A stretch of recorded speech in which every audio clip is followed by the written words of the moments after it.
क्रोधाद्भवति सम्मोहः सम्मोहात् स्मृति विभ्रमः स्मृतिभ्रंशात् बुद्धिनाशो बुद्धिनाशात् प्रणश्यति क्रोधाद्भवति सम्मोहः सम्मोहात् स्मृति विभ्रमः स्मृतिभ्रंशात् बुद्धिनाशो बुद्धिनाशात् प्रणश्यति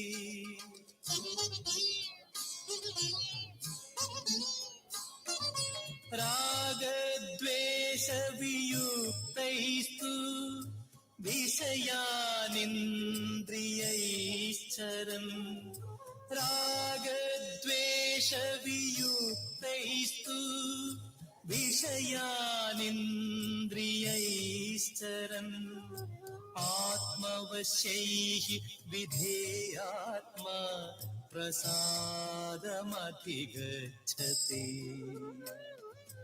आत्मवश्यैः विधेयात्मा प्रसादमधिगच्छति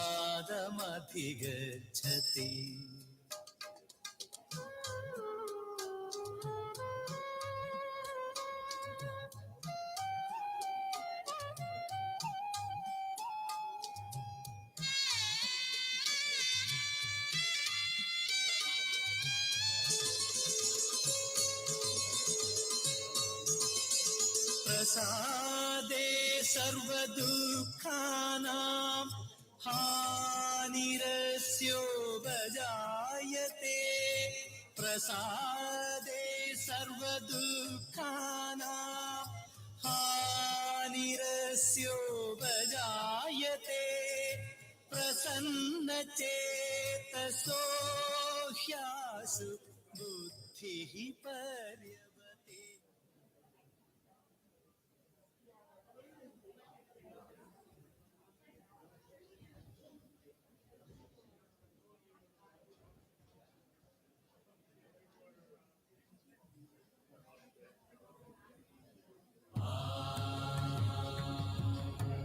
त्र्यम्बकं यजामहे सुगन्धिं पुष्टिवर्धनम् उर्वारुकमिव बन्धनान् मृत्योर्मुक्षीयमामृतात्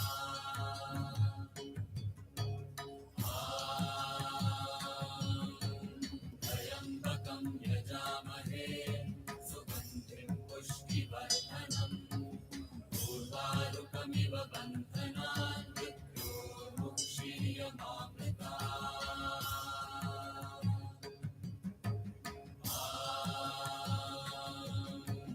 त्र्यम्बकं यजामहे सुगन्धिं पुष्टिवर्धनम् उर्वारुकमिव बन्धनान् मृत्योर्मुक्षीयमामृतात्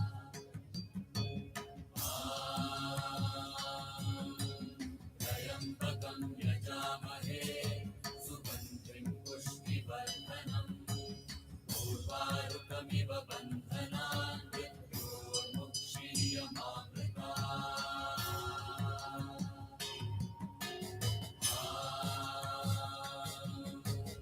त्र्यम्बकं यजामहे सुगन्धिं पुष्टिवर्धनम् उर्वारुकमिव बन्धनान्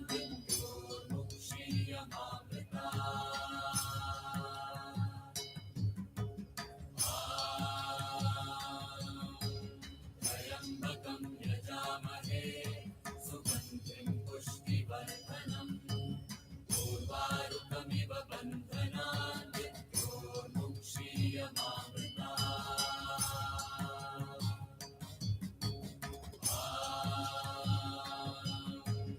त्र्यम्बकं यजामहे सुगन्धिं पुष्टिवर्धनम् उर्वारुकमिव बन्धनान्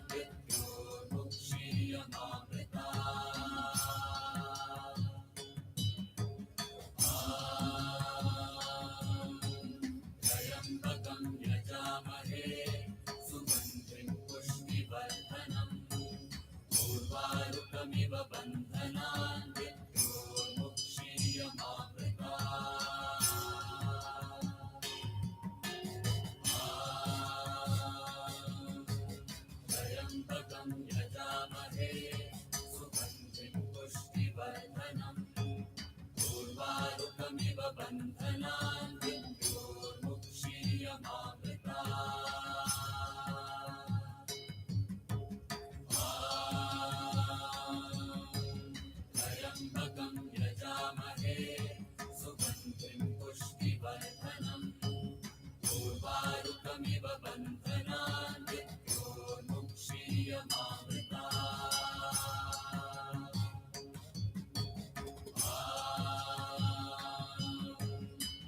त्र्यम्बकं यजामहे सुगन्धिं पुष्टिवर्धनम् पूर्वारुकमिव बन्धनान् मृत्योर्मुक्षीयमामृतात्।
Good afternoon, and I will start with a prayer.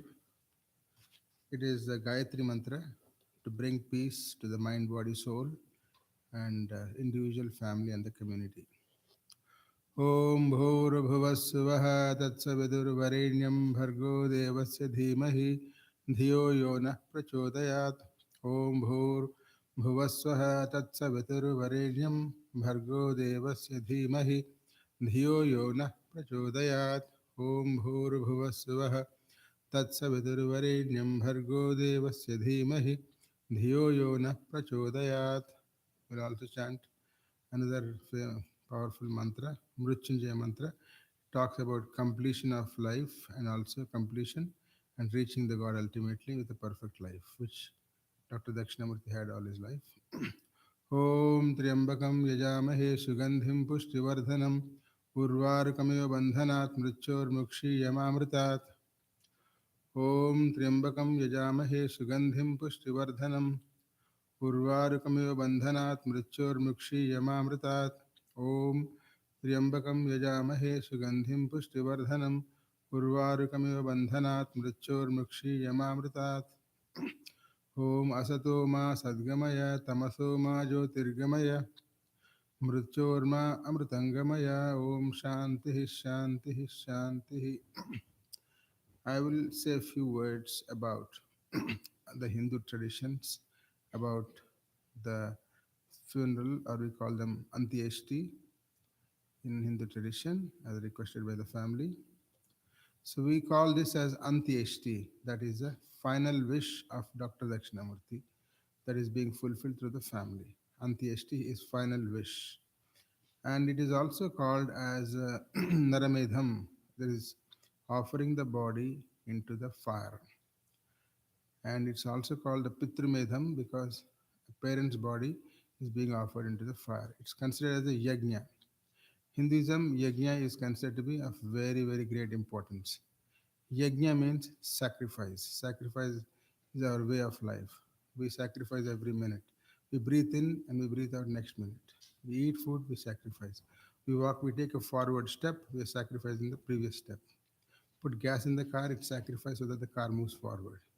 In this way, sacrifice is being done every minute of our life so that we move forward.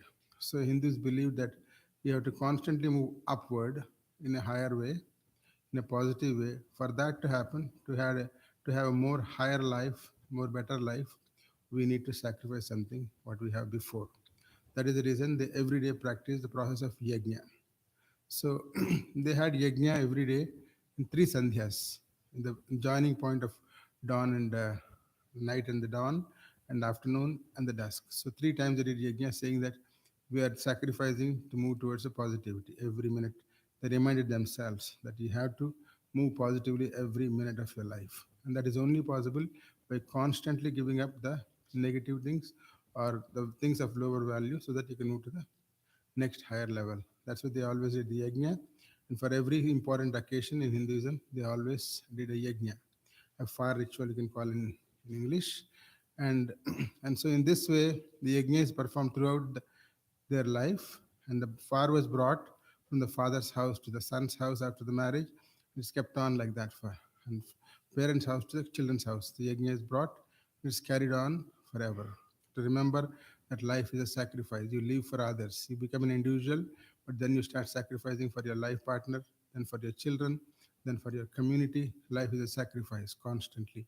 You always do something for others. If you live for yourself, of course, it will not be a happy life. So that is the reason yajna is performed throughout the life, and this is a final yajna. The final yajna itself is called Naramedham, offering the body into the fire itself, and of course Pitrimedham because it's offered by the children into the fire, the parent's body, when it is important for them to evolve. Hindus believe that the life, we have many lives because we believe that to have a total complete experience of this universe, we need many births. To perfect, the soul needs many births to perfect itself. It's like going from kindergarten to PhD and postdoctorates and whatever higher studies you can do. In this way, they keep on taking higher births. Ultimately, they end up with the God in salvation or moksha. So for this reason, the body is considered to be a one-time affair. In this lifetime, the body is given to experience certain things with a particular family, the particular community, the particular system, and everything. Once that is done, the body's purpose is achieved and done. So the body is dissolved. That is the reason it is offered in the fire. The moment person soul leaves the body, the fire is gone out of the body. Similarly, the solid elements and the liquid elements are also vaporized in the fire, and the solid element which becomes the ash is finally merged into the waters and it merges back into the nature. So they believe that the five elements, earth, water, fire, air, and space, all of these five elements are merged back into the nature, and the soul thanks the universe for giving the five elements to make its body. And of course, whenever it needs another body, it will make acquire the same five elements, make another body. Again, it could be in this material world, it could be vibrational worlds, or it could be worlds of light, worlds of thought. We have so many dimensional worlds where the soul can ascend. So it can go to any of these worlds to experience the infinite universe. So all that is for the benefit of the soul. That is the reason we do this cremation or fire ritual, where we believe that Dr. Dakshinamurti himself is doing this fire ritual, even though he's not able to do it physically. But we believe that children's bodies are nothing but extensions of the parents' bodies. It's like a branch is coming out of the tree, and therefore he is still living according to Hindu scriptures. As soon as you have kids, you're living through them. So your body is never going to be perishing. It's still existing in different forms. So before it leaves its body, it always throws its branches, and therefore they live in the form of kids. So he's still living in the form of kids, and the kids are going to perform the ritual.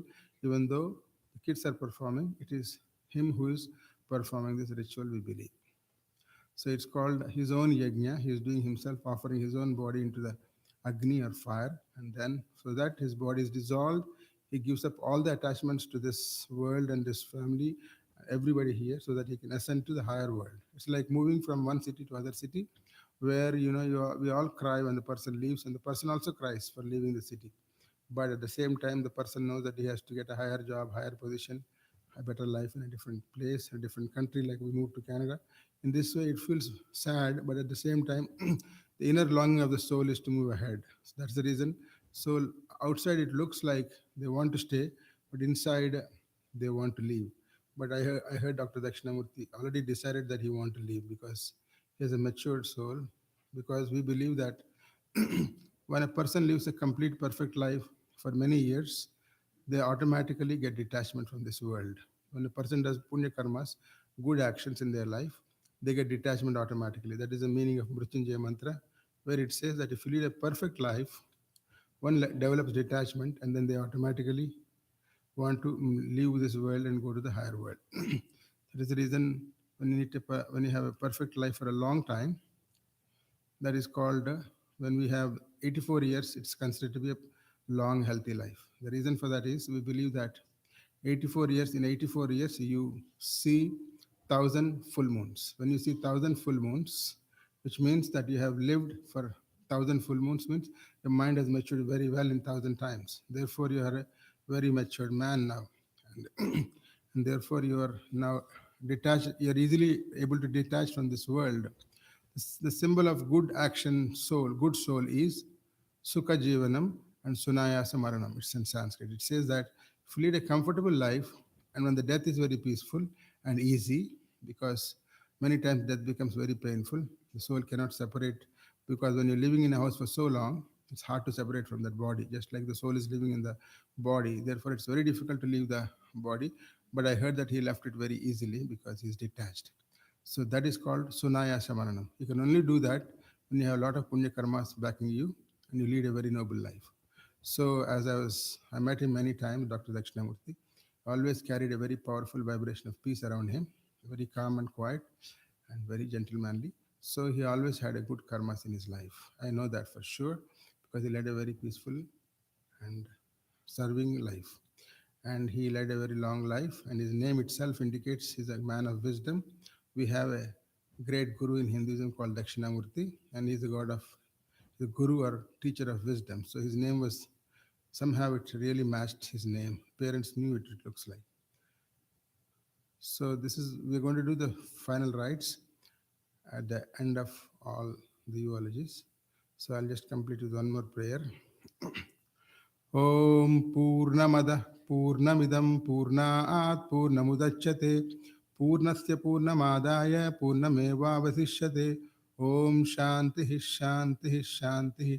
This is talking about the completeness of life. When you leave a life, when you leave this world with no attachment, coming back to this world is chances very less. So you're ready to for moksha or salvation. So when you decide to die on your own, you want to leave the body and don't want to continue that, which he did, which indicates that he is ready for salvation, moksha. So, though we are sad, but we don't need to worry so much because he himself is ascending to much higher place. Thank you.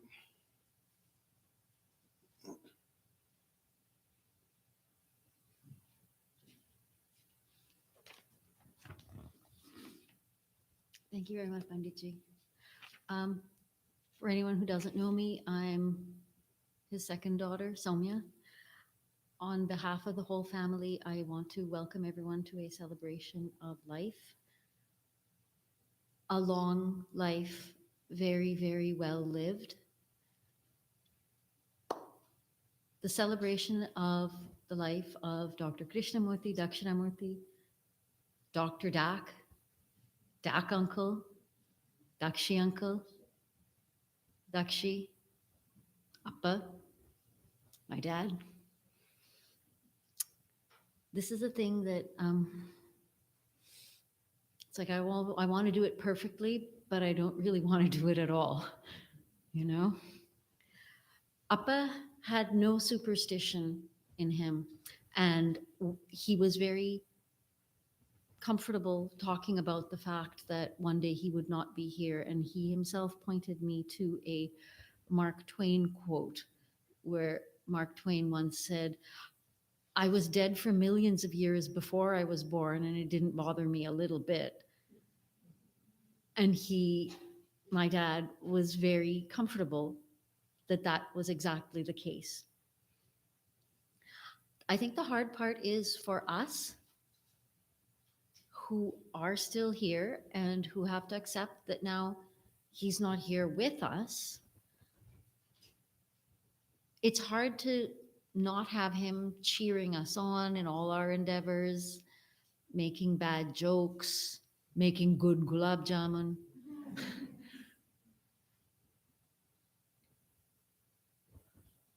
Basically being his usual self, watching Sherlock Holmes and Star Trek. He was actually quite a fan. Very interesting. He liked to diss modern music and modern cocktails, by which I mean anything after the year 1960. He was basically the quiet yet very busy epicenter of a hurricane of activity around him. And that's the way he liked it. I was asked a few days ago how I would think of Appa.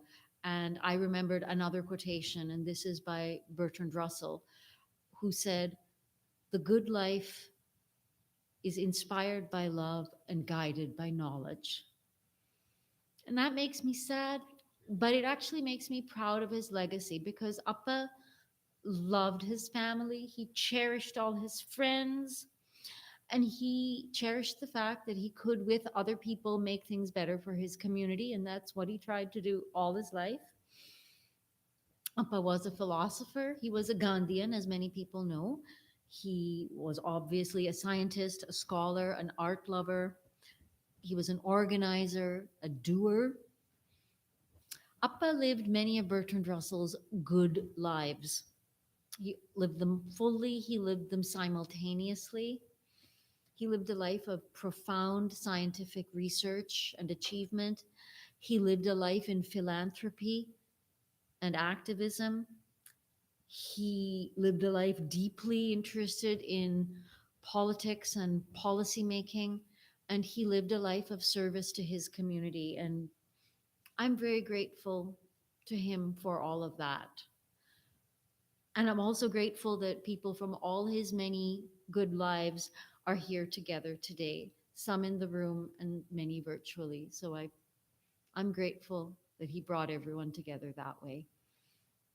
And specifically, I would also like to thank Dr. Raj Bhular, Mr. Narendra Mathur, Dr. John Gerard, and Ms. Sureka Joshi for agreeing to come up and speak and share a little bit of our dad's impact on them and on the world. So I'd like to call up Dr. Raj Bhular, please.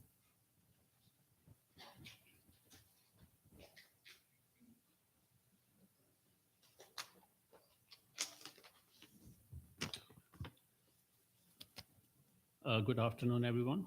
As Soumya said, my name is Raj Bhular, and I am a former graduate student of, as you said, Dr. Dak, also formerly known as Dr. Dakshinamurti. So my first introduction to Dr. Dak was when I walked into his office to ask him if he could give me a reference so that I could work in another lab in the university. He looked at me for a minute and said, "Okay, why don't you work with me in my lab?" Which was a mistake for him, but uh, so I agreed, and he- and the rest is history. So I finished my work with him. So, and I am what I am today because he was my mentor. But during my student days with him, I think I gave him a lot of grief because I was not an ideal student. You know, I was not a show up at 8 o'clock in the morning and work until 5. I would come in around 11 o'clock in the morning and start my day. And by then, Dr. Dak would be having his lunch. He would look at me and just kind of shrug it off. But eventually, I think it got to him, but he never got angry. So, in his usual non confrontational way, in a kind and very gentle manner, he encouraged me to kind of, you know, why don't you start coming at, around 9 o'clock? So I said, yeah, that's a good idea because the sun does rise very early. And I think it worked partially, not fully. So I would come in maybe around 10 o'clock, not at 9 o'clock. Usually, Dr. Dak's lab was always full of trainees, a lot of graduate students from all over the world and from within Canada. So it was a very vibrant environment in working in his lab. Uh, and he was always ready to help the students in any way which he could. And usually in my case, it used to be that occasionally he would drive me to a slaughterhouse, Maple Leaf Foods, to pick up some fresh tissue that we needed for research. And some of you are probably aware that Dr. Dak would get the biggest car possible that was available at the time. I think around Victoria. Uh, so going on a trip with him was very interesting because he believed in using both feet. You know, first I thought, oh, he has got a standard car, but I didn't see him. No shifting gears or anything like that. until I realized that he uses the left foot for the brake and the right foot for the gas pedal. So it was a little bit jerky, you know, going with him. So I would just hold on to the side door and just close my eyes. And when he would come back, we park in the old Bannatyne campus parking lot before they built the new parking lot, and we both be happy. You know, once in a while he would say, "Oh, sorry," you know, but he was quite a driver. Uh, but at you know, as a person, I was really glad that I was working in his lab or working with him, and for his kind and very highly intellectual abilities in guiding me to complete my graduate studies and pursue an academic research career. And the large group of trainees that he had during the years have all gone on to be very successful in their own careers in terms of academics, industry, and as well as government. And I think he was very proud of every one of them. And his research on the role of vitamins, especially biotin and pyridoxine, in lipid metabolism and neurotransmitter synthesis and action is recognized internationally and has been highly cited. Uh, so he was extremely successful, very well, you know, asked for to present at various international meetings. So, you know, he would travel with this rice cooker. And so this was, he was very well recognized in his field. So he retired from the department in 1998. So this didn't put an end to his work. So he decided to join the Albertson Center at the St. Boniface Research Center and continued some work there with the various individuals in the center. And I have a message from Dr. Grant Pierce, who was the executive director at that time when Dr. Dack was there, that I would like to convey from Dr. Pierce. Dr. Pierce writes, "It was a particularly memorable period of time when I had the honor of working closely with Dr. Dakshinamurti at the Albertson Research Center at the St. Boniface Hospital during my time as Executive Director of Research. Dak's dedication to the project was inspiring. He was always engaged in the work, deeply interested in the project, carefully managing the data, and discussing how the project was evolving. I was invariably impressed that he retained such a strong commitment to research and had so much to give even at this stage of his retirement. Dak was an exemplary scientist." On a personal note from Dr. Pierce, he indicates his gentle, unassuming character and his friendly smile will always be remembered and greatly missed. I fully concur with the sentiments that have been expressed by Grant Pierce. On my behalf, I'm a better person for having Dr. Dakshinamurti as my mentor, and his legacy will continue to live through his writings, through his humanitarian work, his scientific research, and papers that he's published over the years, including a 2013 book that he co-edited with his daughter Shamla, Vitamin Binding Proteins and Functional Consequences. And that book is available on Amazon, I noticed. So you can still read about it. So in closing, I would say, Dr. Dack, you will be missed and rest in peace. Thank you.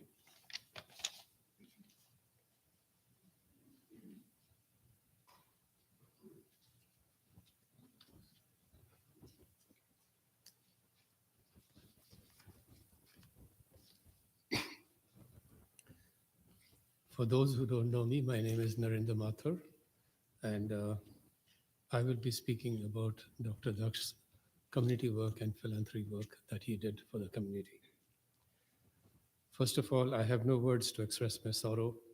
In fact, no words to express the sorrow of the community that has benefited from his community work as well as the philanthropic work that he did. He was fondly known as Acharya Guru by his family and friends. And he was, of course, dear to me, my family, my three daughters, as he was to many in this room, if not all of you. His eyes would always light up every time he met me and my family, and I can honestly say that he was an inspiration to me, my family, as well as a godfather to my kids. Freedom and the desire to do good for the community was instilled in him right from childhood. This is evident from his involvement in the Quit India movement, advocating nonviolence, community work that he did, and the philanthropy work also that he did throughout his life. He worked tirelessly towards building a peaceful Hindu community and the world at large, based on Gandhian philosophy and humanity and teachings of the Gita. As far as I know, he had no enemies. He was a friend to one and all. He was always welcomed wherever he went with open arms, including in the legislative building, where he was welcomed and always treated with respect and given a red carpet welcome. Dr. Dakshi came to Winnipeg in 1965 and since then has been involved in many projects. Not many would know, but he was one of the 10 persons involved with the planning the iconic Centennial Theatre, the museum, and the planetarium. 1960s was the time when Winnipeg was just growing and a good time to plan such iconic projects for the future of the city. Dr. Dakshinamurti hit the ground running, getting involved as a member of the Centennial Committee in Winnipeg, and for which he was, in 67 to advocate in making Manitoba, uh, Winnipeg a center of culture, arts, music, performing arts, and theater. Today, these three buildings have undergone many renovations and stand as a true testimony to his legacy. I might add that Dr. Dakshi was probably the only person of color on that committee of 10 people.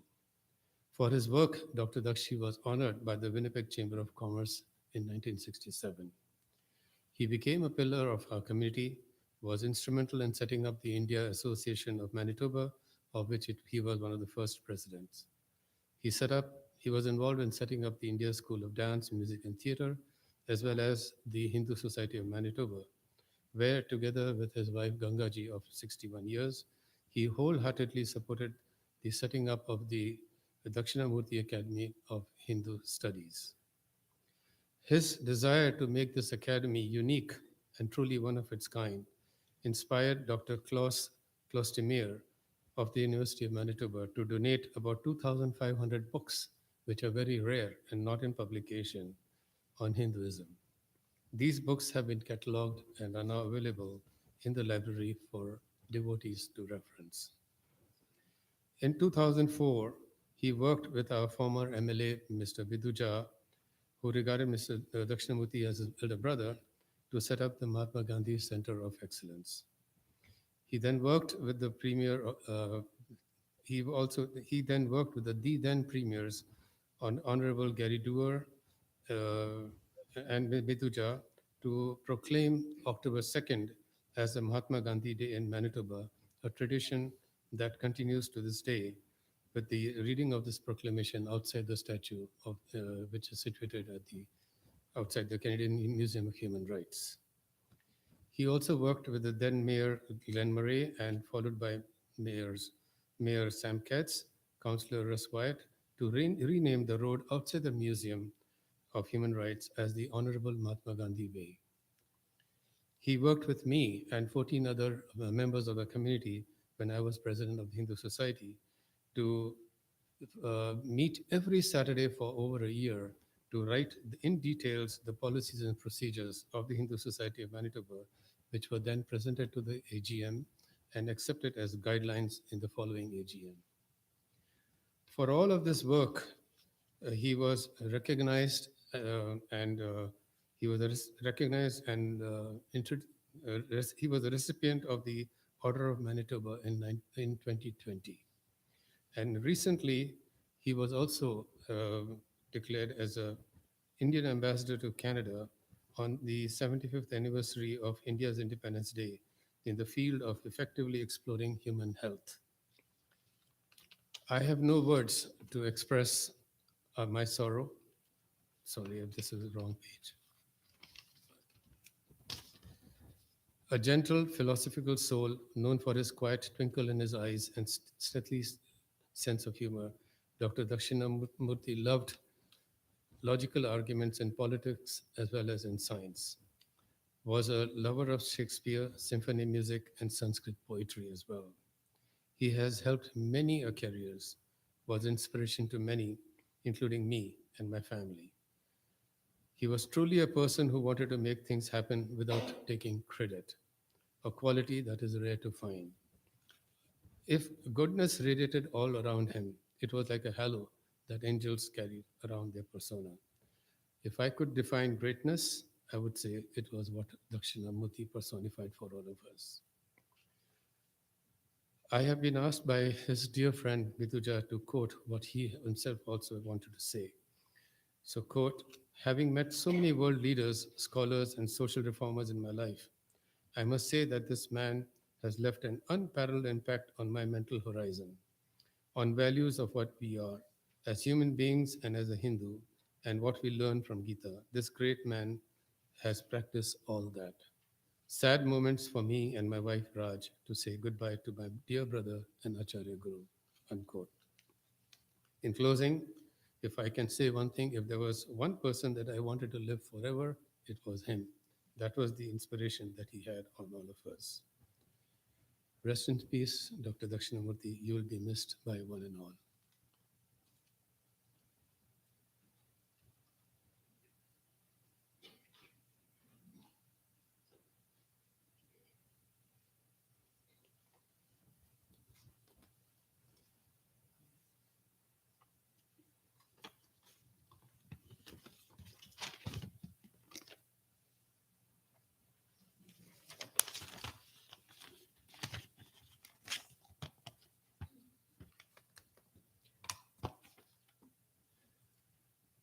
Hello, everyone. My name's John Gerard, and I knew Dr. Dakshinamurti at the Health Sciences Center and then throughout my political career. He was a wise and gentle man.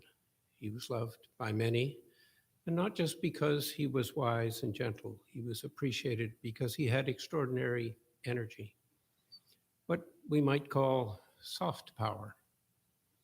And he used his energy to work with others to achieve objectives which were widely recognized and revered. I got to know Dr. Dak when I was at the Faculty of Medicine. He was a recognized leading researcher in the Department of Biochemistry. His field was nutrition, particularly with respect to vitamins, the understanding of what we need to eat as humans in order to thrive. While others pursued new and often costly drugs, he worked primarily with vitamins, basic chemicals vital to life. The vitamins were not patentable, but it was essential work. The vitamins that he particularly focused on, biotin and the B vitamins, especially B6 vitamins, have an important role in supporting a large number of chemical reactions in the body. And from a functional point of view, having very important influences on cardiovascular and brain health. His work was appreciated globally, for it was important not just in Canada, but around the world. And he was still publishing papers into his late 80s, and some of the recent ones were with his daughter. And with today's emphasis and increasing focus on understanding the brain and how it works, his work with neurotransmitters, I believe, will foreshadow much that has yet to be learned. I was appreciative of his work in part because of my own background. My father was a pediatrician, and he was intensely interested in the impact of foods on people. And in my own research on blood cells, and particularly blood platelets and bleeding and clotting mechanisms, it was apparent that diet played an important role in the function of blood platelets, and diet contributed to their role in conditions leading to bleeding disorders, as well as in conditions leading to unwanted clotting, including heart attacks and strokes. The phrase, "you are what you eat," continues today, and it was Dr. Dack who's provided some of that understanding. Though we never actually worked together on a research project or co-authored a scientific paper, I appreciated his work and its importance to human well-being. When I switched to politics, I came to appreciate Dr. Dack for his ability to connect with the community and to come out and to participate in political discussions. He was a presenter at the province-wide Healthy Child hearings in 2005. He talked about the importance of nutrition to preventing cardiovascular disease. The hearings led to changes in the food and exercise programs in schools. And on numerous occasions since then, I've had the opportunity to seek Dr. Dack's counsel. It was valuable. He was strong on people of diverse backgrounds and perspectives working together. I have the impression that Dr. Dack was probably an important contributor to family decisions as well, including the decision for his son-in-law, Doug Eolfson, to enter the political arena.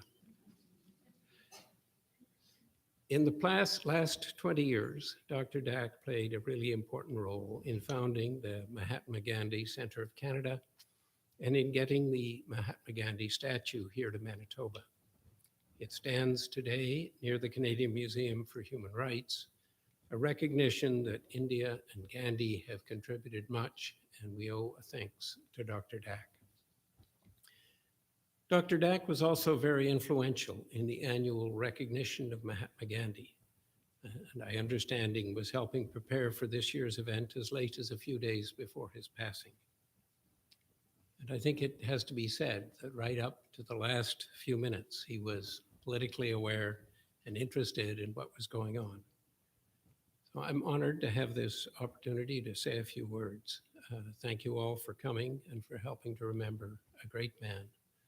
Condolences from me and Naomi to family and friends.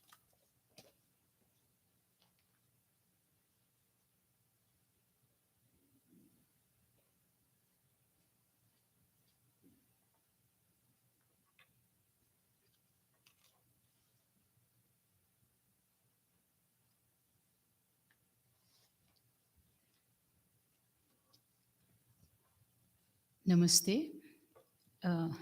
My name is Surekha Joshi. The medical world knows him as a brilliant scientist and educator. But I knew him as a truly wonderful human being. I was associated with Dakshi for over a quarter century on various shared community projects through the Hindu Society, Manohar Performing Arts, the Mahatma Gandhi Center, just to name a few. I proudly reminded him that I have attended every production of Manohar. And not just because that is my father's name. My father, who had instilled in me the pride in Indian culture that I share with the Dakshinamurtis. Dakshi's calm demeanor, dazzling smile with the twinkle in the eye have always been there to motivate me. If he didn't agree with something, he would let you know that quite clearly. But he was there like a guiding light to support you all the way. Another passion of his was his belief in Gandhiji. So he founded the Mahatma Gandhi Center. And then, whatever the weather, we would go every year to garland the statue of Gandhiji at the Forks. I remember one time there was an exhibition of Gandhiji's pictures at the Winnipeg Art Gallery. Dakshi was telling stories about Gandhiji. And of course, I was there. In spite of having this wonderful exhibition, unfortunately, there was a very small audience. As I was leaving, Dakshi said, I knew I could count on you. This was the support he elicited from you because he was always there for you. Dakshi, I will always miss your unstinting guidance and support. You are such a wonderful, noble, selfless, kind human being, and heaven is richer for your presence. But you have left behind such an amazing legacy through Ganga, Soumya, Shamla, and all the children that you are helping to educate, that we have hope for the future. Please continue to smile down upon us. Thank you.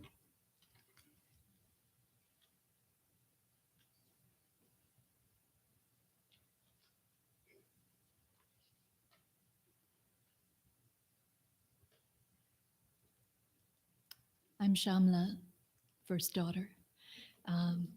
On behalf of my family, thank you to each speaker. My father lives on in your words and in the memories of everyone here present. That is a blessing. They say you can get to know a person by telling stories about them. So I'm going to remember a few stories. Years back, around this time of year, the Department of Biochemistry had a Halloween party. Only one rule: you had to be in costume. So my dapper dad and his good friend, lanky Englishman Dr. Bonus, wandered down and were stopped at the door. Where's your costume? So they talked quickly and they switched ties. So Dr. Bonus went in a bow tie as my dad, and my dad in a long tie as Dr. Bonus. It turns out their friendship had deeper roots than anyone knew. You see, Dr. Bonus's father and my father's father had both served in the British Army in World War I. And both together at the deadly siege of Kut al Armara in current Iraq, Dr. Bonus and Appa met serendipitously in Winnipeg and bonded over terrible stories carefully not spoken, as well as some very nice molecules. I think a father's stories can enter a child's substance as a form of vertical transmission. And so it was that his father's post-war struggles transformed Appa into his determined Gandhian nonviolence and also his urgency to spread words of kindness. That kindness even came out in his bedtime stories.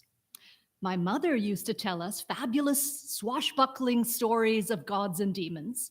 And when it was my father's turn, he would start off, once upon a time, there lived a king who had 3 daughters, Goneril, Regan, and Cordelia.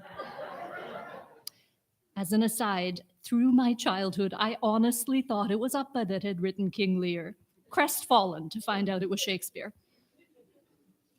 But in Appa's version, nothing terrible ever happened. The daughters said sorry to their father for being bad, and they lived happily ever after the end. Pre-radio in 1940s Vellur, Appa read the travel books of John Gunter and imagined seeing the whole wide world. As a scientist, he traveled the world. Very few points on the map that he hadn't pinned. Any place we might mention to go, he'd recall, yeah, I was there in 1980-something. There's a very nice hotel and an Indian restaurant next to it. Appa's first travel beyond India was to Manchester in 1956. And this is where there was the incident of punting on the Mersey River. He wanted to go boating. How hard could it be? This is a man from the near desert of Vellur. So you can imagine what's going to happen next. A very optimistic chap rented him a rowboat, and off he went. Like Jerome K. Jerome, 3 men on a boat. How easy this was. How green the banks. How fast I'm going. Why is there a giant ship next to me? turns out the Mersey River speeds up as it empties into Liverpool Bay, and these were ocean-going liners. Next stop, New York. By dint of frantic paddling, he finally pulls into shore and took the plane to New York next year. So in later years, anytime any one of us had bit off a little more than we could chew, he would quietly ask, "So, boating on the Mersey River, are you?" And then he'd help us paddle. Dakshinamurti signifies the teacher, and so he was aptly named. I've been struck over the last few weeks by how many people he collaborated with or taught, all emailing to say how much he meant to them. The gentleman scholar. And one of random and obscure skill sets, my father's entry in the Canadian Who's Who included the factoid that in response to a challenge, he could drink a martini while standing on his head on a trampoline. I think this is one of his favorite sights. The headstand, the Sirsasana, that was routine. Appa knew his yoga. And he was scientific about crafting his martinis, as many of his colleagues would attest to. For us, though, Appa's martinis meant family time. All 6 of us in one house. And Appa would bust out the fancy munchies. He used to say he wasn't frying in oil, he was frying in pure happiness, so there's no calories. During the worst of the pandemic, when we were all sheltering, he would often drop off a Tupperware of our faves on the doorstep, just so we could watch each other over Zoom eating and drinking the same things and feel like we were all of us together. It's hardly fair, after 94 years on this earth, to say, wait a minute, this is too soon. We wanted more family dinners, more sparkling conversations about the world, more giggling over Sherlock Holmes stories, one more martini party, just one. Bargained for that. Threatened to bring in a thermos to the ICU. It was not to be. But really, was there a single thing in this life that he had left undone? My aunt, the writer Shivashankari, put it beautifully in a message to my mother, in Tamil, I'm going to translate, that such a death is like an apple ripening to full sweetness on the tree, not plucked or shaken by any force, but finally choosing to release and be carried gently, gently on the breeze to the cradling earth. Looking up at my father's favorite apple tree, I believe that. But then I remember one more story. Back in the 80s, there was a peace march. Somi and I wanted really badly to march. So Appa took us to the ledge, and each city's protesters were marshaled in alphabetical order from Altona to Winnipeg, and we started chanting and marching. And Appa got carried away with the enthusiasm of marching faster and chanting louder, and we're running to keep up with him as he's lapping every group in front of us.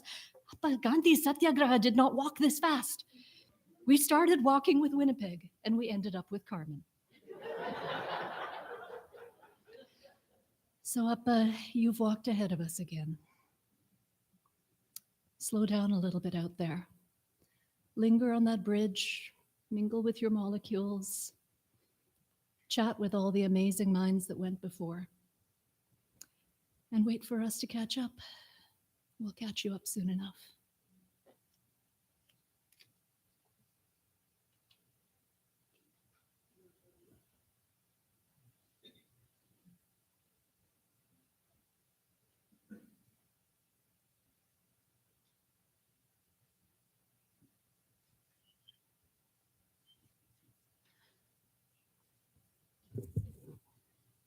When the kids have spoken, I cannot keep quiet, can I? That's what Dakshi has taught me. The names you all heard of Dr. Dak and all those things, he's Dakshi. I call him Dakshi ever since 1961. He was definitely a remarkable person in many ways, as attested by so many of you of his work accomplishments. He was scholarly with deep knowledge and understanding in many subject areas. I can say I know subject area, but the understanding that I got from him about what he understands is deep understanding. And he was what I would call, with my librarian's mind, a learned person with intense appreciation of the impact of boundaries as well as power set by geography and history of nations. That kind of knowledge pulled all together with analysis coming in, not just because of the geographical, but also the historical impact, not often carry that combination of knowledge gained in that way. Of course, that was my weakness. I hardly knew geography, leave alone history. So we made perfect combination, I think. Ever since our marriage in 1961, that's a long way from now. So we have been married, what? Yeah, there you go. You do the calculation. See, that's another weakness of mine. We were so totally opposite. When I lacked something, he bounded with that. So there we go. We made perfect couple, I think. I don't know what he would say. So ever since our marriage, I would say he had been my walking dictionary and encyclopedia pulled together on practically all that mattered to me anyway. Imagine coming from Chennai, many of you know that hot place. I think we wore slippers, never beyond slippers, to coming into Urbana, Chicago, where snow is what you see. You had to have shoes, you had to have snowshoes, and all those things. So, one of the earliest I had to learn from my husband, who had been here before, prior to that, for a few years, how to walk on snow. It was scary, really. And in the 60s, there were hardly any Indians. I was it. So I couldn't even call a friendly Indian, how did you manage with a sari? No. So Dakshi said, well, you just have to walk. You walk. No, I could not. I just got frozen. Guess what he did? Because I had to audit something in the university there. That was my way of understanding American accent. For the life of me, I couldn't understand. Okay, the way to do that is sit in front of the professor and keep listening. Okay, that's a great way of us. That's what he said. So the only way I couldn't walk, I couldn't even go down those 3 steps and then go to the place, which is about 2-3 blocks away, I think. So he could not stay with me for that. He had his work. So he arranged a taxi.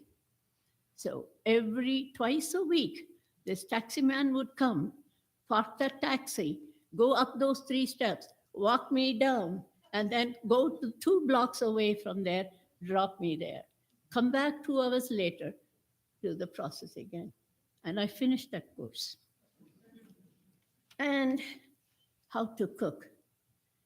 Coming straight from India here, anything that time the cooking arrangement, everything was different. We didn't have this or that or what have you. So Dakshi, being a biochemist, he had become a master chef. I'm told now, really it is true, if you are a biochemist, you learn to cook very well. There's some saying that something or other, reason forget, but anyway, he was. So he guided me on how to do the cooking, which one to turn on, how to control the flame.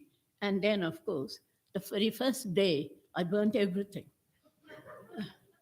So he said, Ganga, I'll tell you what, tomorrow I'll do the cooking.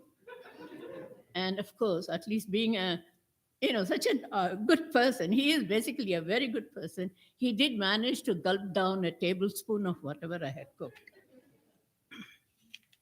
So, more than any other admirable qualities, Dakshi was a very caring and fair-minded. Right at 1961, this is a very, far back time, still certain things was very Indian.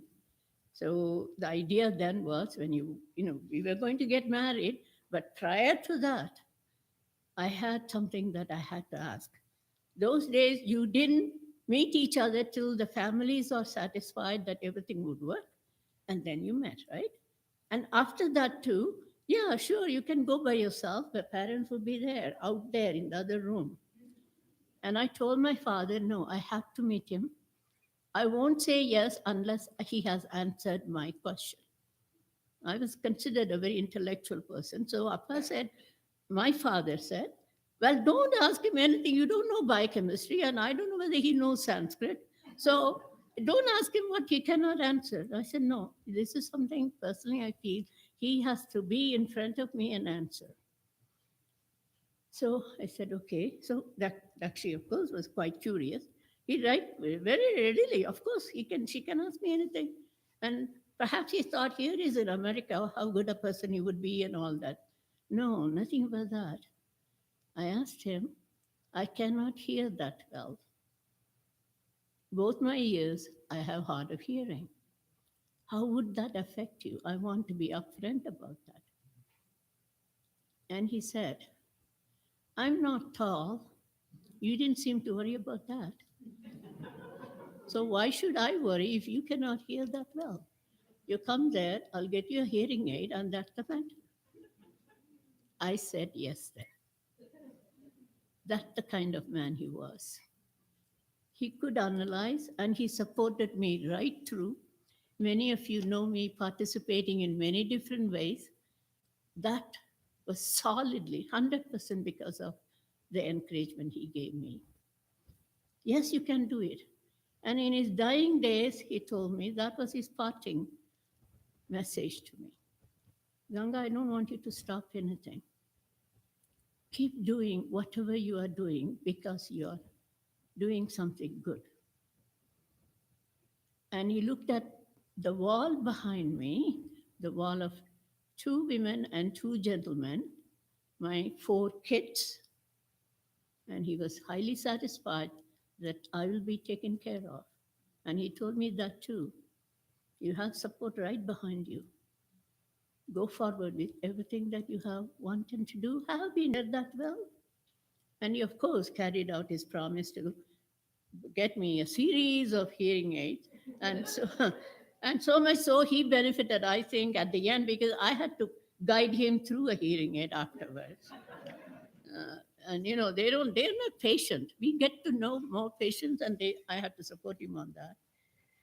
And throughout, right from 60s on, I would sing and I would play veena, and I can't do both. So he would carry the veena wherever, University of Illinois, University of Massachusetts, everywhere.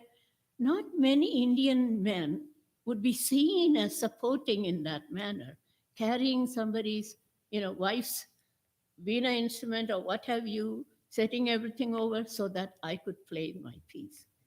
That was the caring person that you have. And of course, throughout, I kept on going, wanting to do this or that, encouraged me to go, professional as a teacher, academic librarian. After, birth of these 2 daughters, still I kept on going, wanted to do my PhD. At no time he held me back. The only thing I had to tell him was, what are the problems you see and how would we solve them? Not the question of how would you solve them, how would we solve them? We all know how difficult it is with daughters and, child and all those things, yet to do a PhD. I know several of you doing that. The way to do that is to figure out how would you solve the problem. That's a lesson that she taught me. Always. It's not a question of, all the glorious. No, there would be problem. Be sensible to figure that out. We can solve it together. And we did do that every time. So initially I found that difficult, but later on, anything I do, I now jot down, what are the problems I face? I hear Dakshi sitting behind me saying, okay, we can do this, we can do that. So definitely, he has touched all of us, not just me. The extended family, both sides we have, the joint family system. I personally think that kind of system that he had and I've had have enabled us to walk this life together. See not only the problems, but solutions for that too. And care not just for us, for the entire families as well. Because that's what have made both of us what we have been. I have had a wonderful life together with Dakshi. He being the encyclopedia and dictionary, I never worried, do I have to read? Dakshi, what is that? Immediately. Dakshi, what is that? He will tell me. So when I get stuck somewhere in the road, I don't know, should I turn right or left? I'll call Dakshi. So everywhere. That had been my 61 years of life, never worrying. Do I know something? I can call him and he will let me know. So now, Dakshi, I promise to use dictionary and a map of the city. Maybe my excellent son-in-law will train me how to read the car thing. What is that thing called? Yeah, yeah. So there it is. So they will guide me. So the four of them, wonderful to know, they will guide me through. So I will at least purchase the map of the city and the world globe. Would anybody or anyone would tell you? He says I should. He said that I cannot just know the country. I have to know. To begin with, I feel extremely glad when I know Argentina is where it is. You would then want me to know the capital of the city. And then who? I said, okay, capital I'm willing to learn. I will not learn the heads of the state because they keep changing. So I decided now, at least I promise you I do have a goal. That's his legacy to me. Look at it, then you would know America is here and this is here. Okay, I will go through the world globe to find my way around the world now and later find my way to reach you where you are now smiling on all of us. That's Dakshi for you.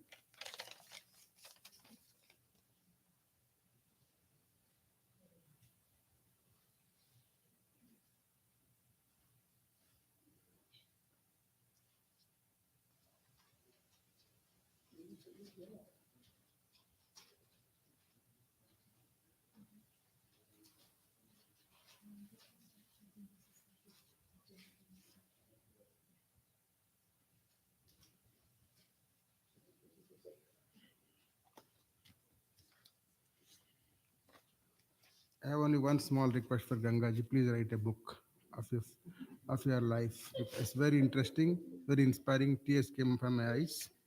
It's very nice. You can write a book. It will be inspiring for many people.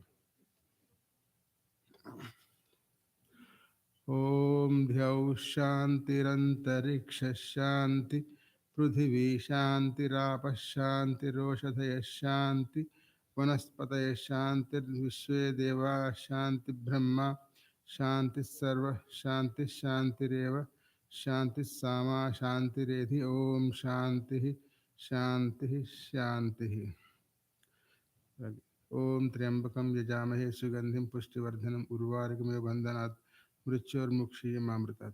This verse itself says the cucumber creeper have a cucumber, it gets ripe and you don't even know it when it detaches. It just sits there. When you lift it, it's detached already. Just like the apple thing you're telling. That's a mantra that really applies to him.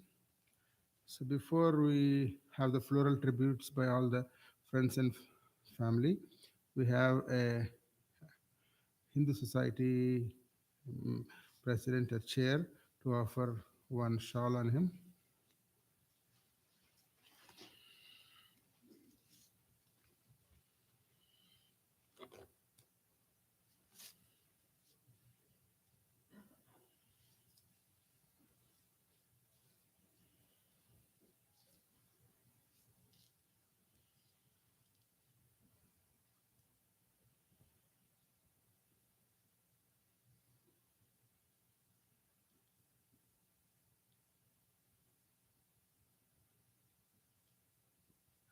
Jayantan is the chair of the Hindu temple on St. Anne's Road. That's from the Hindu community and Hindu society. So we will have everybody offer their love and respects for him by offering flowers on him, flower petals. So you can start from the back, and at the end of when everybody offered their floral tributes, I will be doing the final rites with the family, immediate and close the family, whoever want. So that's what will happen now.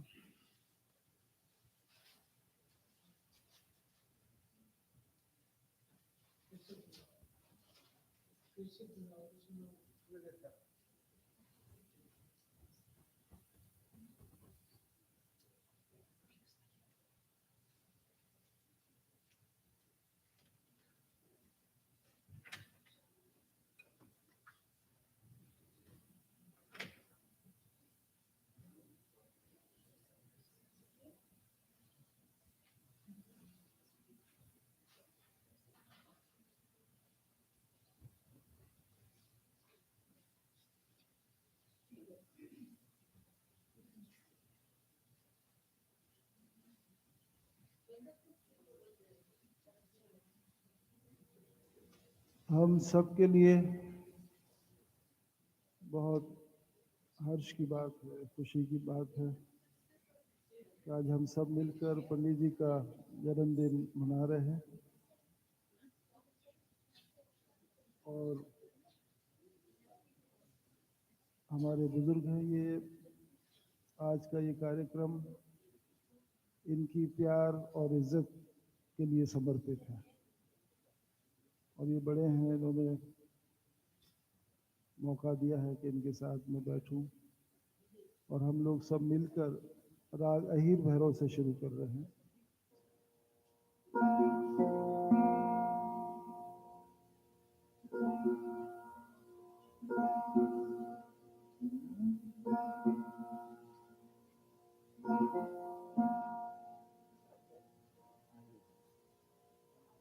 Abdul भाई हमारे इस कार्यक्रम में दिल्ली से आए और उनके साथ मुझे मौका मिला बजाने का। ये वाकई ऊपर वाले की मेहरबानी है। तो अब मैं सर उम्र की बात छोड़ दीजिए, अब तो हम लोग का तो रियाज तो कुछ होता नहीं है, तो रोज बजाते हैं तो 10 घंटे। तो इसलिए ऐसा राग निकाला है कि अहिर भैरव। तो इजाजत दीजिए। Thank you.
अग्निरिति भस्मं वायुरिति भस्मं जलमिति भस्मं स्थानमिति भस्मं योगीति भस्मं सर्वकं आनन्दं भूतभूतं पवित्रजनं सर्वपत्रवान्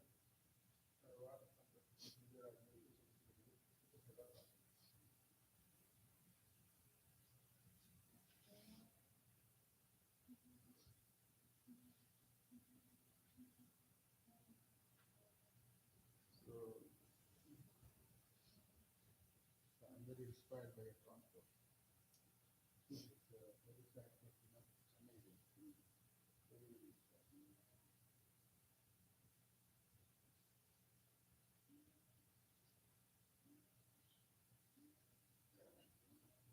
So we will, I cannot do as a there is no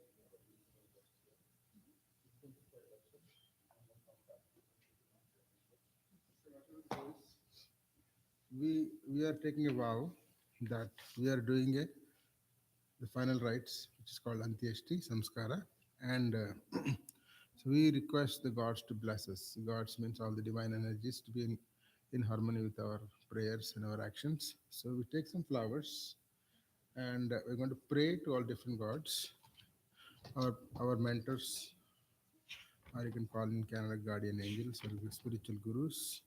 We pray to them to bless us so that we can do this ritual properly for him.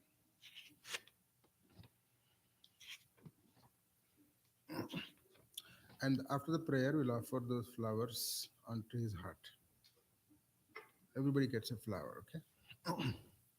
Om Gurur Brahma Gurur Vishnu Gurur Devo Maheshwara Guru Sakshat Parabrahma Dasmai Sri Gurave Namaha Sri Ganeshaya Namaha Sri Lakshmi Narayana Bhyam Namaha Uma Maheshwara Bhyam Namaha Vani Hiranyagarbha Bhyam Sachi Purandara Bhyam Arundhati Vatishta Bhyam Namaha Sri Sitarama Bhyam Namaha Maitri Katyani Yajnavalkya Bhyam Sri Krishna Parabrahmane Namo Namaha Sakala Digdevata Bhyam Sakala Bhudevata Bhyam Namaha Rashtra Devata Bhyam Namaha Grama Devata Bhyam Namaha Gruha Devata Bhyam Namaha Aditya Navagraha Devata Bhyam Namo Namaha. Now offer the flowers on his heart. Huh? Yeah, you can do it too. Everybody can offer.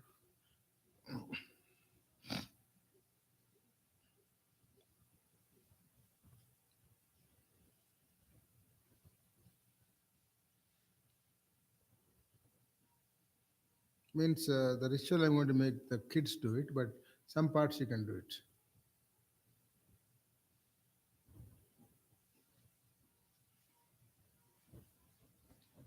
So we're going to take this on leaves.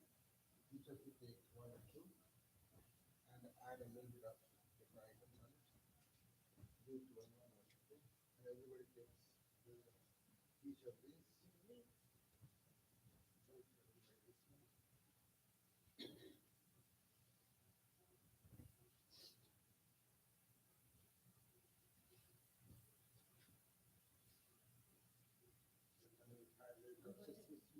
Sesame seeds.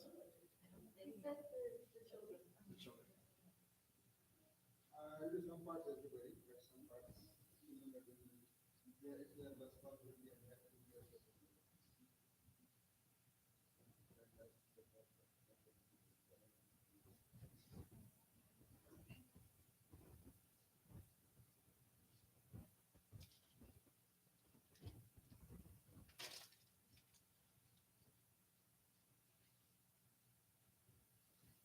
because the Hindu scripture says that the soul, whenever the soul wants to come to this world, first it will go to the father. Enter the food father life, and then enters father's life, then enters mother after. So because father is the father of the new life in this world. So what they are doing is they are trying to provide an opportunity for him to establish new life, just like he brought them into this world.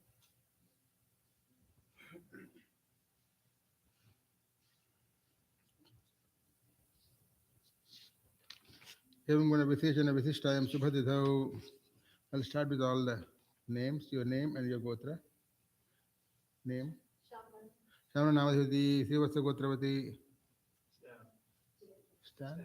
Stan? Stam. M or N? Stam. Stam Namadhiyasya. Samya Namadhivati, Srivasa Gotravati. Douglas Namadhiyasya. Antyesh. Mama, say Mama. Mama, Mama, M-A-M-A. Mama means mine in Sanskrit. Mama, Pituhu, and Srivatsa Gotrasya, then your father's name, Na, Dakshinamurti Namadhesya, then you say Antyeshti, Karma, Aham, Karishye, after on his heart.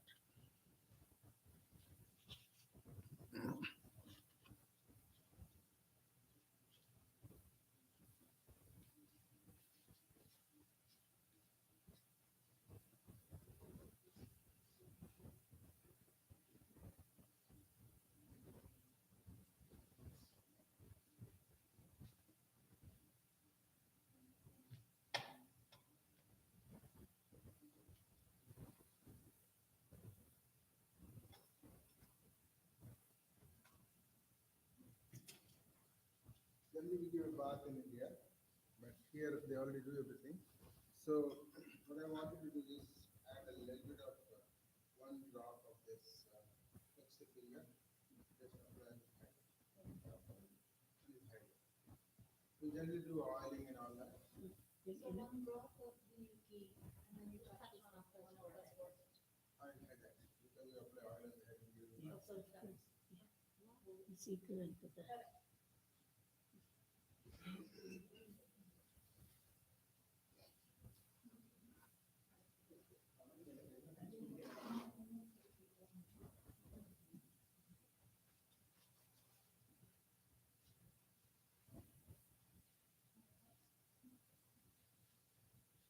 I'm not sure where the funeral director has gone, but I like this one to be removed, these flowers. And then you can open the other side too.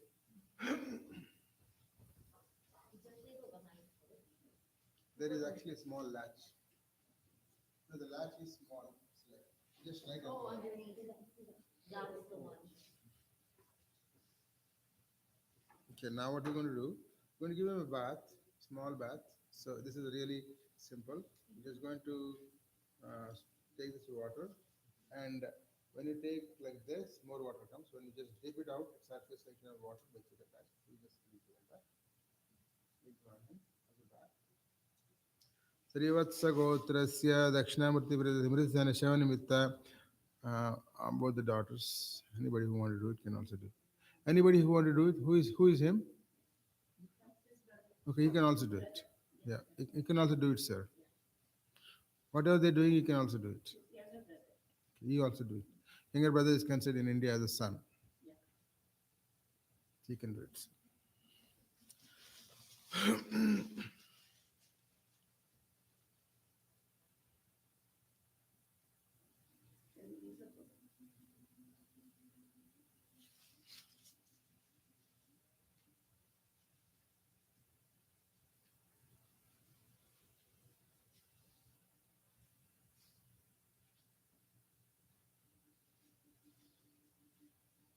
So we're going to put a little bit of dot chandanam on his forehead. And then some chandanam, some kumkumam, some bhasmam will also go. Here is the bhasmam. Here you can do it. All family can do it. Murtisthana Shavanimitta Gandham Maya Dhete Tavopatishtitam. Then also apply on the top of Chandan, apply the red powder. Kumkumam on the top of the yellow powder. So put first Chandanam and then Kumkumam, then Bhasmam on the top as a line. You can put it. Bhasmam can be going as the lines like Shiva, how you decorate Shiva, right? And then 3 lines of Bhasmam, Chandanam, Kumkumam.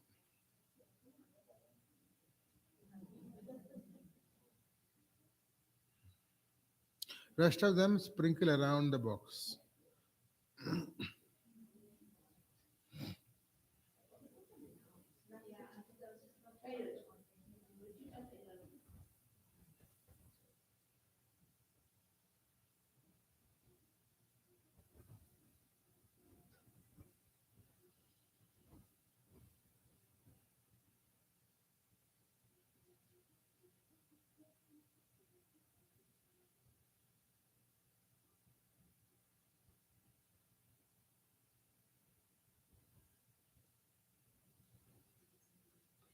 They worship Shiva like that with the three lines of ash on there. But traditionally, Shiva is directly represented by the Himalayas itself. Himalayas has a glacier sitting on the top, and the red dot is a sun rays that melts the glacier and it flows like water. The three rays are kept like that. Bhaspam Chandanam Kumkum Mayadhita Tavopatishtitam. So we're going to take some flowers and then so Chandanam for Hindus represents, it's a chandan stick. You rub it, rub it, rub it. It constantly gives out good smell and then ultimately it disappears. Similarly, a person's body is compared to chandanam. That's why you offer chandan sticks on the body that you are constantly rubbed against the time through your positive actions and ultimately it disappears. But their good actions, like good smell, remain. They linger on for a long time. So we put the chandan. Bhasma represents the final stage of every experience, which is happiness. All the sensory perceptions are burnt in the furnace of experience in the soul, and then you feel happiness. So the chandanam, the Bhasma represents all the happiness of his life. Kunkuma represents the fire itself. So now after that, we're going to offer flowers around his neck, like just like a garland, arrange flowers. The flower garland represents a series of good actions he has done to the family, continuous series of good actions as he is doing every day in, day out. That's represented by mala, the garland, all the actions he has done towards the family. You remember them, you thank him, and then offer the flower as a series, like one beside each other, one behind each other. Srivatsa गोत्रस्य दक्षिणामूर्तिप्रतिनिधिस्थान सेवनमित्त पुष्पमालां मया धीयते तवोपतिष्ठताम्.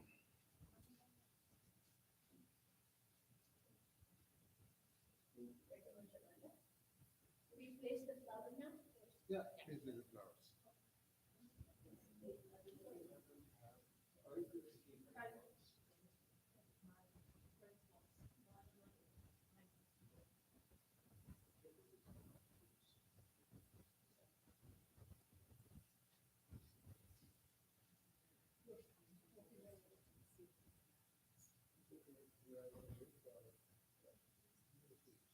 Symbolism.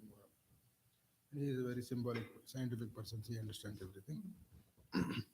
So our scriptures followed like untouchability after death in India. That's because they believed some souls took longer to wake up from their sadness. It's called the slumber of death. But some souls which are enlightened, they wake up right away, so they don't need to follow all those rules. So the pindas are offered, and so at this time, what happens is people who are very attached to this world, very very attached, they feel very sad, and that becomes darkness on their path, and therefore that darkness need to be removed by lighting a lamp. So they light a lamp in India for 10 days where he's sleeping, but also they go around the body with a lamp to show him the path on his journey. And this lamp is not just like a physical lamp; it is about the lamp of your love and prayers. So we take a candle there itself. It's a battery candle, yeah. So we go around him. You might need to move the photo slide. And photo is okay there. You go around the photo, but just go from here. You can go around. You can go around. The kids definitely will go around. And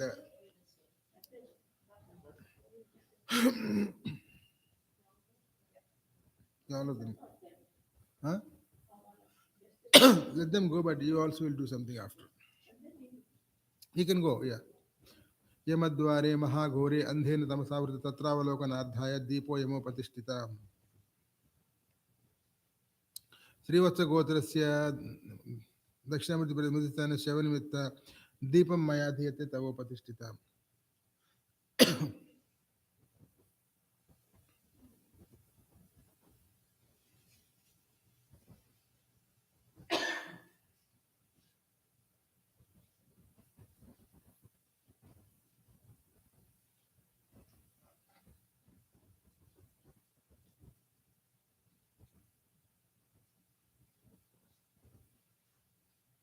You can put back the lamp where it is from.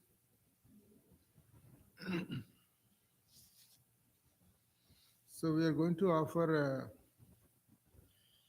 traditionally the They don't put the body in a car and take, even though it's convenient. They deliberately carried the body on their shoulders. The reason is most of the people who passed away are elders who carried their kids on their shoulders. So they always want to do at least once carrying their body on the shoulders. And they carried their body for a long time across the city. And then, of course, they can't carry it all the time. They took breaks. And these are all part of the ritual. So they took 5 breaks.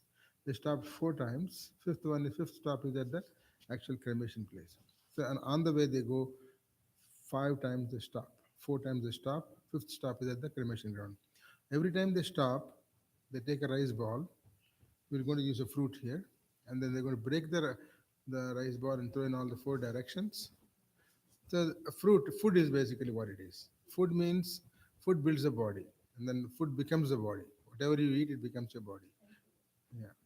So whatever you eat, it becomes your body. If woman eats mango, it becomes woman's body. If a man eats a mango, it becomes man's body.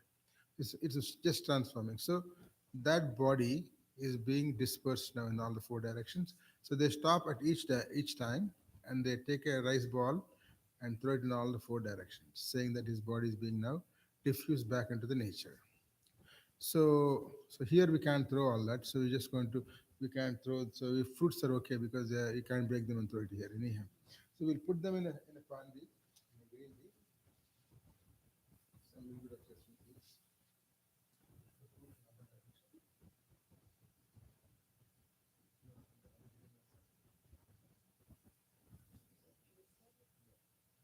Add some sesame seeds.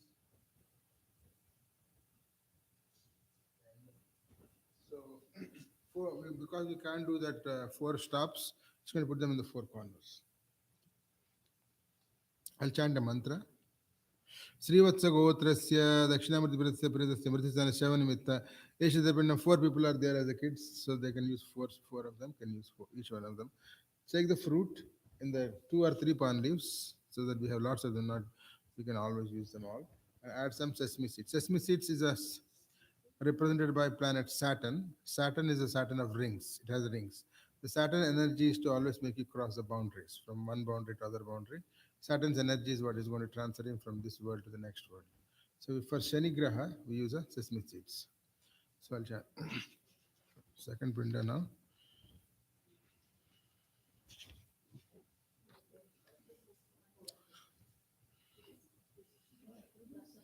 Hmm? You're going to put the fifth one. You can put one more fifth one, it should be done. The last stop is at the cremation ground. So we have to put the fifth one now. Take some palm leaves.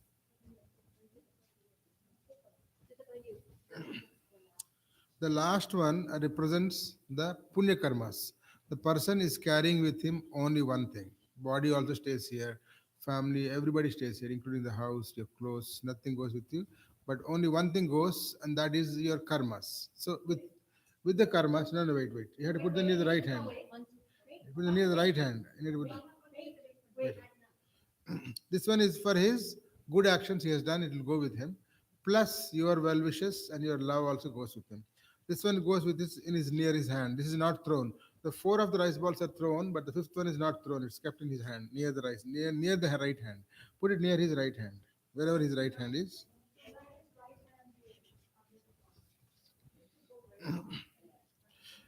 Srivatsa Gotrasya Dakshinamurti Prasyavahasya Sadhakanamitasya Pindam Mayadhita Davopatishitam.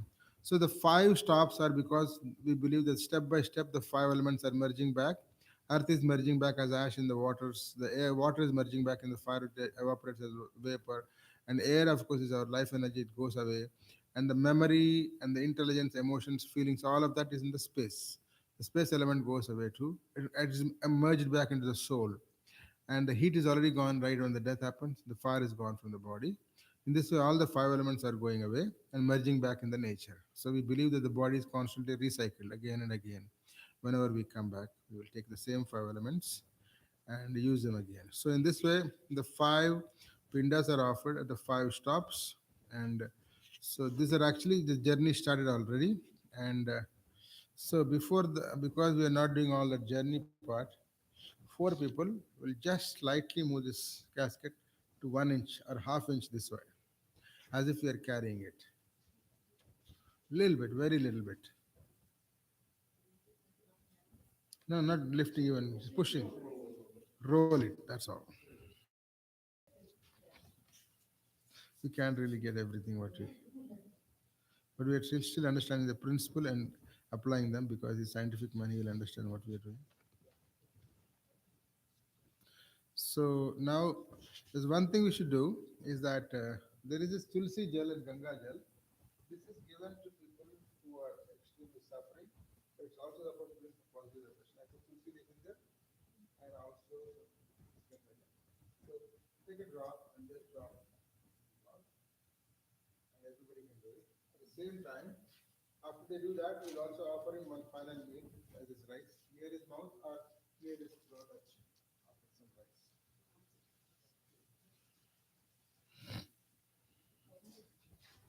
And your mom can, everybody can do it, okay? This everybody can do it.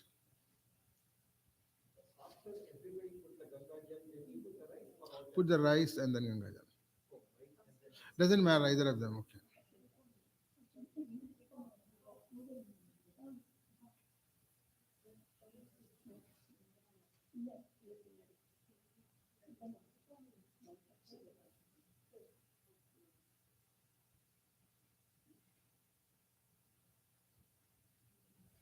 Gangaji's life is very precious, and how you told about his life and how you both work together. I think it's very important to make a book of that one.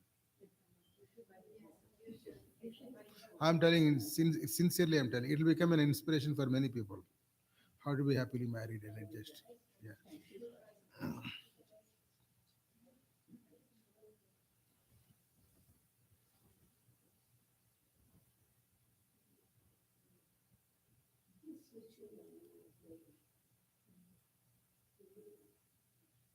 Explain again the meaning of this. So in India, what happens is, according to our scriptures, a person who is very attached and very sinful, they will experience a pain of thousand scorpions biting when the soul is separating.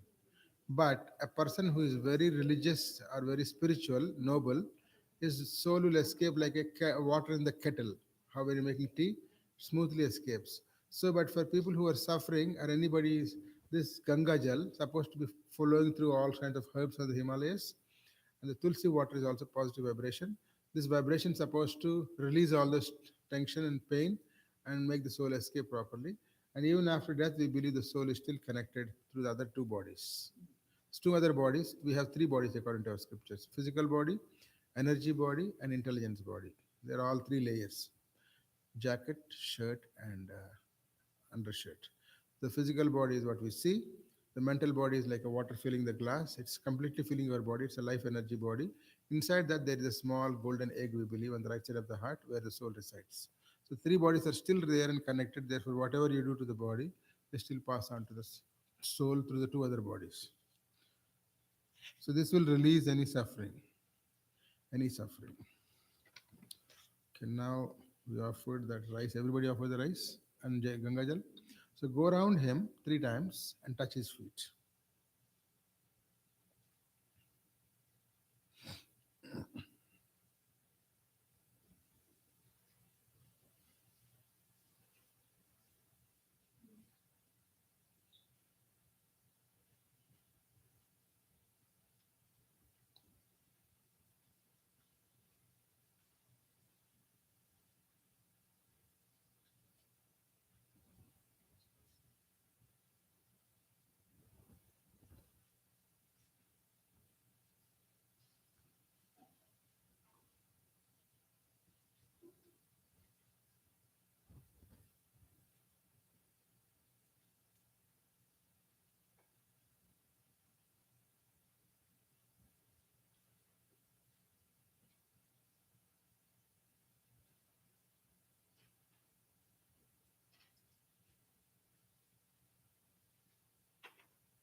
We are going to do a homam, but it's kind of again improvisation because we can't put the big fire here.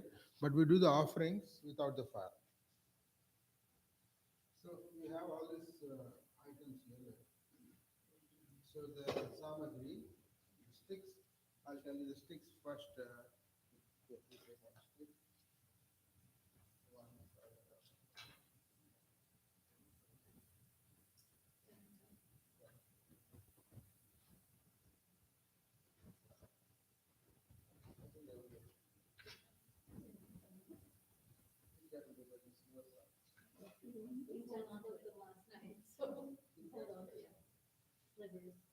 Yes.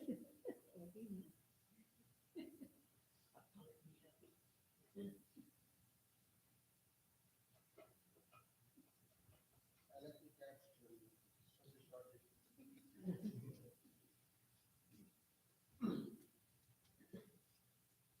They almost tried. It's a nice person. What we're going to do is we're going to establish fire without fire.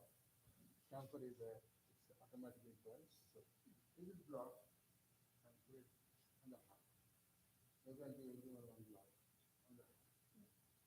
First, we'll put the sticks and arrange them side by side like this. On the top, put the camphor. Everybody.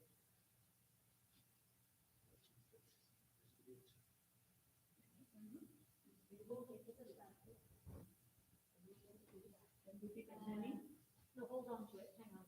You hold on to it. So arrange the sticks first, and then on the top of it we'll put the camphor. The sticks are all arranged across his heart. Across his heart. Chatvari Sringatrayo Asya Padad. It's okay. Put the sticks one by beside each other, and the top add the camphor. Chatvari Sringatrayo Asya Padad Dvesircha Sapta Hastasu Asya Tridabadha Vrishabharorid Mahademacha Avesha Swaha.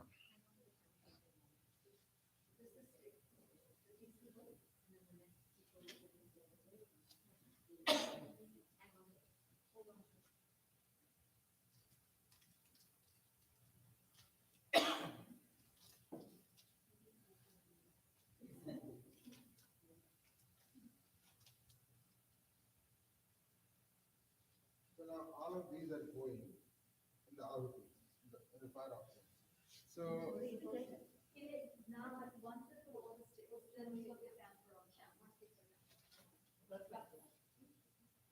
so all this is offerings. So everything goes in there. So with every time we say swaha, that means it's offering. So now we'll take all the stuff and offer it there.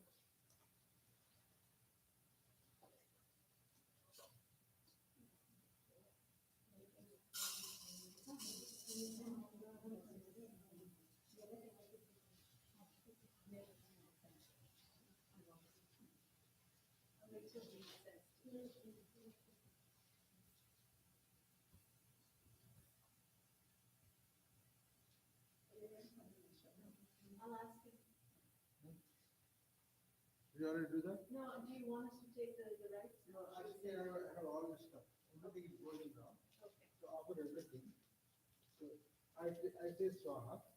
Now this one is basically this mantras are saying. I'm going to chant some mantras, and this is fire is being lit. Fire is lit already, and these are offerings going on. It says nerves are merging, bones merging, organs merging. All those are the mantras. So all these items are going. Nothing is going back. So this whole plate, everybody can take one thing from here. Somebody can take one glass. Somebody can take other glass. And I'm they're not all going to take the whole tray around to everybody. yeah, everybody can take all the stuff. Okay. Maybe you can put on a stool there or something. You know, this is what he is asking. Please everybody take one item from this tray. Well, whichever way you can do it, but all of them. Hold the tray for the moment. Everyone grab it. One item. Okay, or you can do is bring that stool from there, and on that you put the tray and everything and go in there. Yeah, I will do that.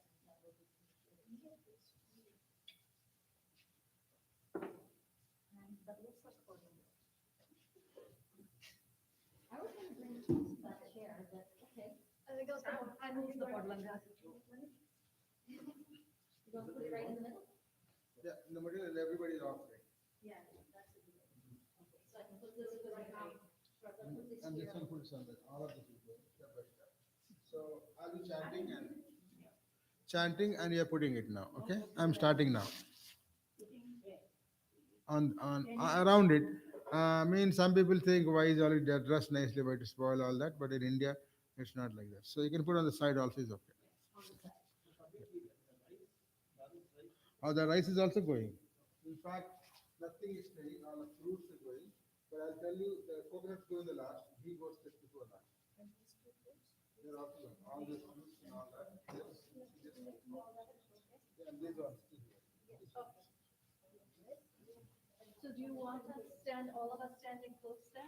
Or maybe in different directions, and then offer. That's in the last. Yeah, the ghee goes just before last, just before last. And this tulsi also goes now. You can put it inside. Yeah. Now I'm starting now. Everybody has all the stuff. So now you keep on. When I say swaha, a different part is merging in the nature. So Om Lomabhya Swaha. Swaha means you offer anywhere. Om Twache, all the skin is being merged. Om Twache Swaha. Om Lohitaya Swaha. Om Medobhya Swaha. Om spleen is all merging. Om all the flesh is merging. Om Mamsebhya Swaha. Chest is merging. Stanubhya Swaha. Asti, all the bones are merging. Astibhya Swaha. Majjabhya Swaha. Rethathe Swaha.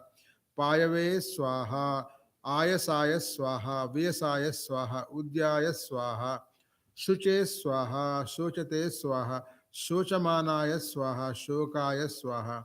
The sorrow is also being dissolved. Tapase swaha, all the effort is getting dissolved. Om tapyate swaha tapyamanaya swaha taptaya swaha dharmaya swaha nishkritye swaha prayaschityai swaha bhejajaya swaha yamaya swaha antakaya swaha mruchave swaha brahmane swaha brahmahatyayai swaha विश्वेभ्यो देवेभ्य स्वाहा ध्यावा पृथ्वीभ्य स्वाहा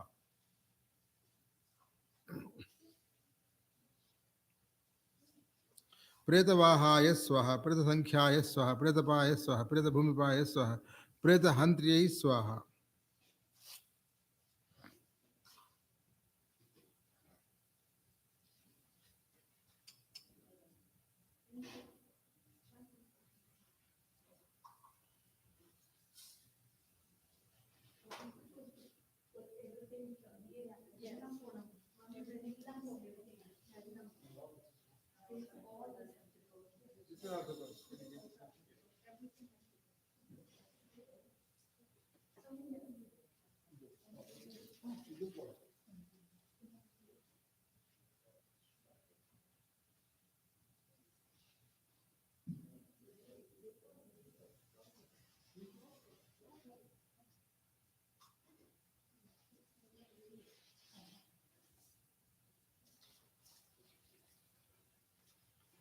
Further, like the remaining vibhuti, chandanam, kumkumam, everything.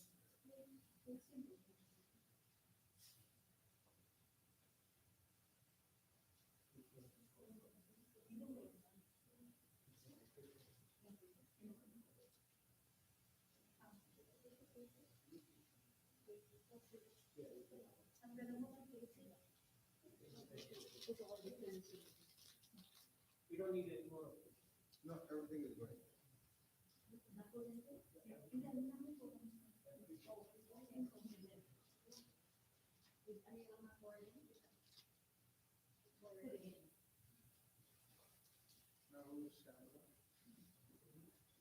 This one is after all the items go, after the material items go, everybody offers 2 or 3 streams of food. Okay, I'll be chanting now. Om Chittim Cha Swaha. Now the ghee.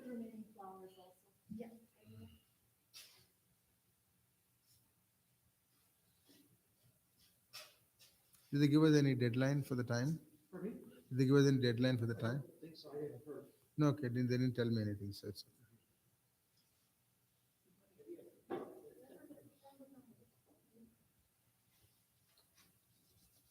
We're going to offer ghee now.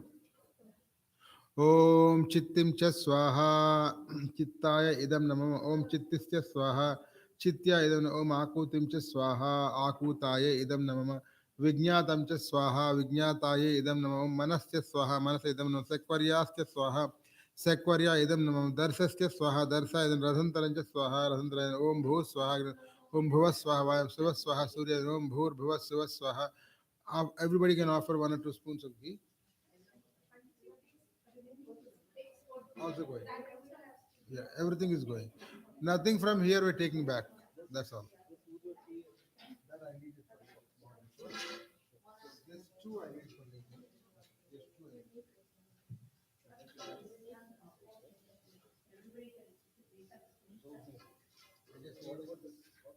The cloth is going to spread this. So right now we'll throw all this stuff. Sure.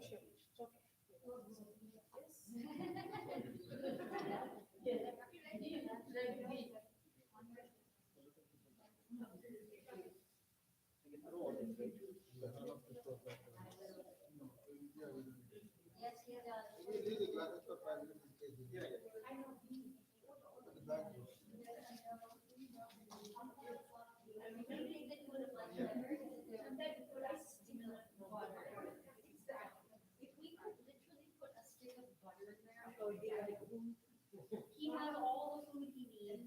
He has his salt. He has his fruits. He eats his meat. Actually, loves meat. Yeah, I love meat. Has everybody put? Amma, how about you? I did. But if any no, it's really going on. And it's actually they go around there, and then before they go, they do that.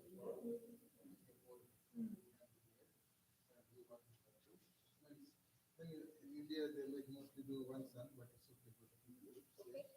Just pour it, and they break it. They make it. You feel it on the river. Yes. So water is flowing out from here. You're saying now the body, its soul is being released from this water attachment. You walk around, and with one finger, you swim around that water. Go around.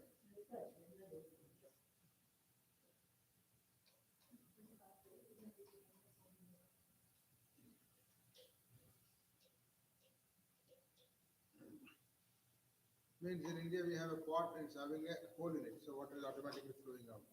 But here we can't do like that. So they are doing like this. So what you're going to do is you're going to go out and outside outside the building, and there's some hard tile somewhere. Just drop it like that. Water should go out and it'll break. Yes, it really, yeah, you might just need to go like 2 seconds. Okay.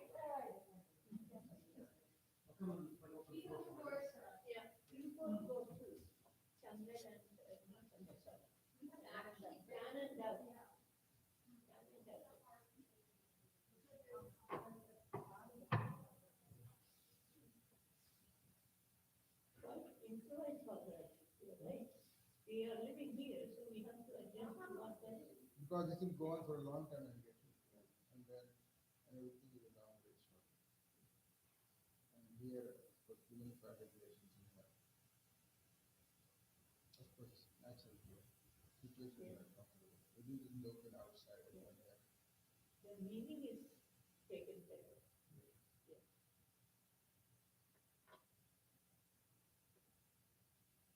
Everything is very literally done in India. Like say, the son rips a little piece of the father's clothing and tries to his clothing and then dog will ritual because he's saying he's still living in him. Therefore, he's doing all the ritual for himself. It changes based on what we do. I don't remember we did for my sister not to way back. So these are like torches, real torches, but again, details. So you're going to carry maybe 4 of you carry many sticks together. We are really now putting it on fire. We're going to do that inside, but we are still doing the mantra. So everybody hold 2 of them in the hand and go near the head and then just drop it inside. Imagine there's fire against us.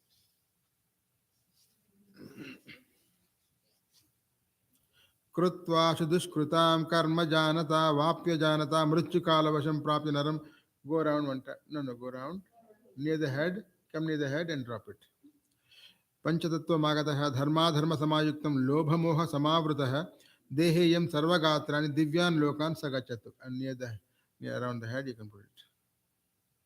How much ever we love we treat in the real life, but in the type of funeral we are a little harsh on the body.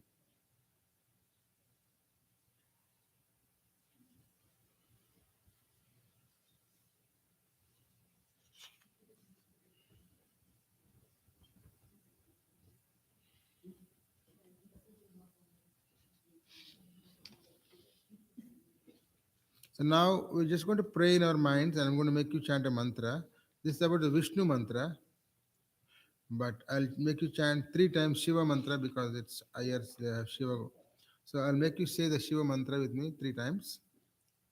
Om Tat Purushaya Vidmahe Mahadevaya Dhimahi Tanno Rudra Prachodayat. Om Namo Bhagavate Rudraya. Om Tat Purushaya Vidmahe Mahadevaya Dhimahi Tanno Rudra Prachodayat. Om Namo Bhagavate Rudraya. Om Tatpurushaya Vidmahe Mahadevaya Dhimahi Tanno Rudra Prachodayat. Om Namo Bhagavate Rudraya. This is a Shiva mantra. As you said, you also go to Venkateshwara Bal, Tirupati Balaji. Everybody worships him, including myself. My name is named after. So we're going to do Vishnu Prarthana now. Om Anadhinidhano Devaha Shankha Chakra Gada Dharaha Akshayaha Pundarikakshaha Preta Moksha Prado Bhava Krishna Krishna Krupalo Twama Gatinam Gatir Bhava Samsararnava Magnanam Prasida Purushottama. We are drowned in the ocean of this world. So hard to come out of that one. So we're saying, please lift us up from this sorrow of the ocean. We're drowned into it. Then say Om Tat Sat Pretatma Shantihi. Om Tat Sat Pretatma Shantihi. Om Tat Sat Pretatma Shantihi. Pretatma means the one who is released from the body and not fully released, not fully traveled. That's called Pretatma. Once it reaches the Pitru Devata, ancestral world is called Pitru Devata. Until it reaches, it's called Pretatma. So, as of this state, we believe that he's in the Pretatma state. So we said he's let his soul, people say rip, right? Rest in peace. That's what this mantra says in simple way. Okay, now we are done all this ritual here, except now we're going to have this camphor. Is there in it? I'm going to try to go in there. If they let us go, or they can do it. Light this one. Put it inside. That's it. They may do it, and let us do it. They said they would let us do it here, and then light it and put it in there. And Are they sure? He said They're not here. Yeah, just ask them, can we, or do we symbolically like? No, no, then you go there. Yeah. Oh, I So see. here it is. Yeah. He did say something about doing it here and then moving, but maybe let's be safe with that. Better first. say, yeah, what we can and do with it. So they prefer the camper to be lit in the other room. Yes. Okay. So we'll ask him to do the garden.